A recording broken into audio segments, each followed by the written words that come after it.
Startup Weekend. Hi, my name is Marco. I am an entrepreneur and I've been helping here Startup Weekend Agadir as a mentor. I just want to thank first of all Startup Morocco for organizing such an amazing event, and to all the participants. It's been a really great experience seeing how much creativity there is around here, how many good ideas there are, and how hard a lot of the students are working towards a goal.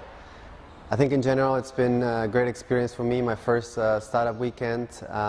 It's been really humbling, and I think the organization of the event has been really on spot, and I'm just really excited to see what all the companies and the guys came up with, and all the prototypes and the websites, and it's been a really great experience. I think Morocco and all of Africa can benefit from having such events, putting creative and entrepreneurial people together, giving them a chance to speak, giving them a chance to come up with new ideas to solve everyday issues in the region.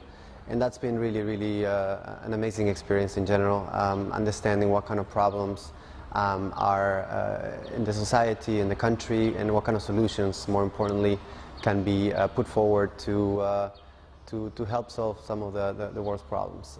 So thank you so much for having me, the university and everyone around, and hope to see you again next year.